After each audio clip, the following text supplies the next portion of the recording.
नमस्कार दोस्तों, आप सभी का एक बार फिर से बहुत बहुत स्वागत है टेक्नाउ के आज के इस लेटेस्ट एपिसोड में। और आज की इस वीडियो के अंदर हम आपको बताने वाले हैं, आपकी मदद करने वाले हैं आपकी परफेक्ट स्मार्टफोन से आपको मिलाने में। यानी कि बहुत सारे लोग कंफ्यूज होते हैं क्योंकि आज की तारीख में इतने ज़्यादा स्मार्टफोन आ गए हैं कि वो ये नहीं समझ पाते हैं कि उनके लिए बेहतर फ़ोन कौन सा रहेगा। अगर वो दुकान जाते हैं 10,000 का फ़ोन लेने और दुकान वाला उनको 15,000 का फ़ोन दिखा देता है कि ये चीज़ बहुत अच्छी है, वो चीज़ बहुत अच्छी है, और वो एकदम लेकर चले आते हैं। उनको पता ही नहीं होता है कि उनसे जो है दुकान वाला एकदम ठग लिया है और उसका जो है मतलब एकदम बेवकूफ बना के उसको जो है महंगा फोन पकड़ा दिया, और जबकि उसके यूजर्स ही इस तरीके से नहीं थे। तो आज की इस वीडियो में आपका एक एक डाउट क्लियर होगा, लेकिन वीडियो की शुरुआत से पहले आपसे रिक्वेस्ट रहेगी कि चैनल को सब्सक्राइब करिएगा। और दोस्तों, मेरे पास है यहां पर Realme की तरफ से आने वाला ये Realme 7i का बॉक्स। तो दोस्तों, इसकी अनबॉक्सिंग बहुत जल्द आपको देखने को मिल जाएगी आजकल में, और इसकी वीडियो मिस ना हो इसके लिए चैनल को सब्सक्राइब करके बेल आइकन जरूर से दबा दीजिएगा। काफी प्यारा फोन है, बजट में रहकर आपको बहुत ही बेहतरीन फोन ये देखने को मिल जाता है। तो रिकॉर्ड हो गया है, एडिटिंग फेज पर है, बहुत जल्द आपको वो वीडियो देखने को मिलने वाली है। लेकिन फिलहाल आज बात करते हैं कि कैसे आप अपना परफेक्ट स्मार्टफोन को चुन सकते हैं।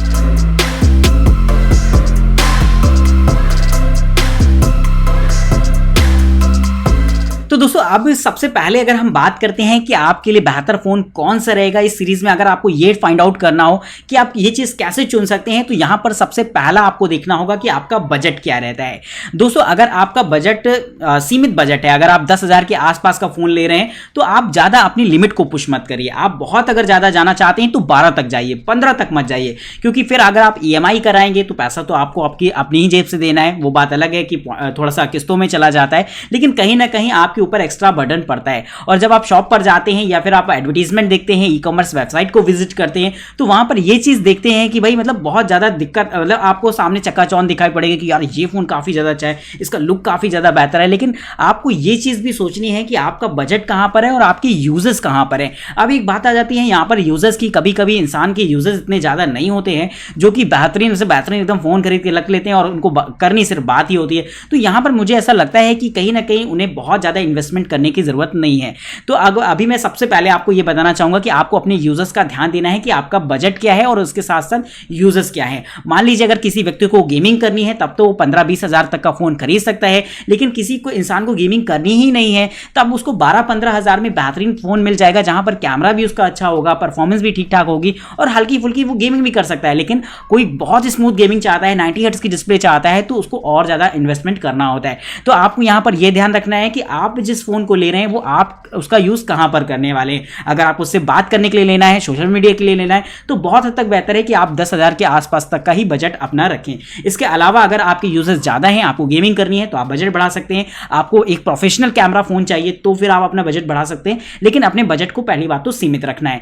इसके बाद जो नेक्स्ट चीज आती है वो आता है यहां पर प्रोसेसर पर आपको ध्यान देना है। ज्यादातर लोग आजकल प्रोसेसर के मामले में बहुत ज्यादा कंफ्यूज रहते हैं कि प्रोसेसर कौन सा अच्छा है, कौन सा खराब है। और स्नैपड्रैगन की अगर बात करी जाए तो जो सीरीज होती है उसमें कुछ ऐसा सीन होता है कि मतलब अगर स्नैपड्रैगन 665 है तो वो ज्यादा अच्छा होगा, 720 है तो और ज्यादा अच्छा होगा। मतलब एक तरीके से आप इसकी रैंकिंग बना लेते हैं दिमाग में, जिसमें जितनी बड़ी डिजिट होगी उसका जो है परफॉर्मेंस उतनी अच्छी होगी। कभी कभी ऐसा होता भी है और कभी कभी ऐसा नहीं भी होता है। आपको प्रोसेसर की ग्रेडिंग दिखनी होती है। अब आप ये ग्रेडिंग कैसे पता करेंगे, इसके लिए मैं आपकी मदद करता हूं। दोस्तों, वैसे तो आप मुझसे कमेंट करके भी यहां पर पूछ सकते हैं कि प्रोसेसर कैसा है, इसकी ग्रेडिंग कैसी है। मैं आपको कोशिश करूंगा कि रिप्लाई करने की, क्योंकि जब तक ये सेल चल रही है तब तक तो मैं आपकी मदद बिल्कुल करूंगा इस वीडियो के जरिए। इसके बाद अगर मैं कभी रिप्लाई नहीं दे पाता हूं तो आप वीडियो के डिस्क्रिप्शन में जाइए, वहां पर मैंने एक वेबसाइट का लिंक दे रखा है जहां पर आपको उस प्रोसेसर की रेटिंग देखने को मिल जाएगी। हालांकि ये थोड़ा सा अनऑफिशियल होता है, ये कोई मतलब आप इसे ये मान के चलिएगा कि एकदम बेंचमार्क रहता है। आप 1-2 वेबसाइट ऐसी और विजिट कर सकते हैं प्रोसेसर ग्रेडिंग की, जहां पर आपको सीक्वेंस ऊपर नीचे दिखाई देगा। लेकिन अगर आप एक वेबसाइट पर भी ट्रस्ट करते हैं तब भी चलेगा। ये वेबसाइट का लिंक आपको डिस्क्रिप्शन बॉक्स में देखने को मिल जाएगा। यहां पर आप, जैसे कि दुकान वाले ने बोला स्नैपड्रैगन 665 है, तो बस आप 665 में जाइए, कंट्रोल F करिए और यहां पर आप 665 टाइप करते हैं तो तुरंत आपको दिखा देगा कि भाई यहां पर जो इसकी रेटिंग आती है वो 35 की रहती है। यानी कि जिसकी जितनी अच्छी रेटिंग वो प्रोसेसर उतना अच्छा रहता है। रैंकिंग के मामले में यहां पर इसको 70 रैंक दे रखी गई है और साथ में रेटिंग के मामले में 35 की रेटिंग है। साथ ही बहुत सारे स्कोर्स वगैरह दे रखे हैं जिन पर भी आप ध्यान दे सकते हैं, लेकिन एक नॉर्मल आदमी के लिए वो सारी चीजें मायने नहीं रखती हैं। यानी कि अगर कोई दुकान जा रहा है तो उससे ये नहीं पूछेगा भाई अंतुतु रेटिंग क्या है, या फिर ये सारी चीजें कोई कोई ध्यान इतना ज़्यादा नहीं देता है। बहुत ही जो मतलब बेहतरीन जानकार व्यक्ति है वो इन सब चीज़ों पर फिर भी ध्यान दे देता है, लेकिन आप सिर्फ रेटिंग देखकर आप ये तय कर सकते हैं कि कौन सा प्रोसेसर अच्छा है या खराब है। लेकिन मैं अगेन ये कहूँगा कि ये कोई बेंचमार्क नहीं है कि ये प्रोसेसर वाकई मतलब अगर इसको 39 की रेटिंग मिल गई तो बहुत अच्छा हो गया। तो आप अदर वेबसाइट भी विजिट करिए, वहां पर भी आप जाकर देखिए कि वो प्रोसेसर कैसा है। जैसे आज की तारीख में अगर हम बात करें, यहां पर जो टॉप रैंक दे रखी है वो A14 बायोनिक को दे रखी है, यानी कि A14 बायोनिक का मतलब जो कि एप्पल के आईफोन 12 में आ रहा है प्रोसेसर, तो अभी इसकी जो रेटिंग है वो आपकी 96 की रेटिंग है, यानी कि प्रोसेसर काफी ज्यादा अपग्रेड रहता है, काफी फास्ट प्रोसेसर आपको देखने को मिलेगा। इसी तरीके से स्नैपड्रैगन 865 की जो है रेटिंग भी आपको 89 के आसपास की दे रखी है, और 865 की आपकी दे रखी होती है 88। अब आप ये देखेंगे कि जो नॉर्मल 65 है उसमें आपको जो है 89 की दे रखी होती है, और जो 865 प्लस है उसमें आपको 88 की दे रखी होती है, यानी कि प्लस वाला नीचे चला जाता है और नॉर्मल वाला ऊपर आ जाता है। तो ये हमने आपको बताया कि आप एक बार रेटिंग चेक कर लीजिए, इसके बाद आप डिसीजन लीजिएगा। तो ये चीज आपके लिए थोड़ी सी हेल्पफुल साबित होगी, लेकिन मैं अगेन कहता हूं कि आप 2 से 3 वेबसाइट को विजिट करिएगा प्रोसेसर के मामले में। इसके बाद आता है कि भाई आपके यूज अगर कैमरा ओरिएंटेड है, यानी कि आप अगर कैमरा अच्छा चाहते हैं तो प्रोसेसर थोड़ा नीचे भी चलेगा, कैमरा आपका अच्छा होना चाहिए, 48 मेगापिक्सल 64 मेगापिक्सल ये सारी चीजें होनी चाहिए, तब फिर आपका बेटर रहेगा। लेकिन अगर आप गेमिंग ज्यादा करते हैं, फोटोज कम लेते हैं, तब फिर आप जो है ये कोशिश करिए कि प्रोसेसर आपको गेमिंग प्रोसेसर देखने को मिल जाए, जैसा कि रियलमी में अक्सर होता है कि आपको गेमिंग प्रोसेसर दे देते हैं और कैमरा आपका एवरेज कर देते हैं, तो आप इसमें आपको बेहतरीन ऑप्शन देखने को मिलेंगे। हालांकि मैं यहां पर आपको कोई ओपिनियन नहीं दे रहा हूं कि आप रियलमी चुन सकते हैं, ये तो आपकी मर्जी है कि आप क्या लेना चाहते हैं। इसके मैंने एक आपको थोड़ा सा हिंट दिया है कि ऐसा होता है वहां पर।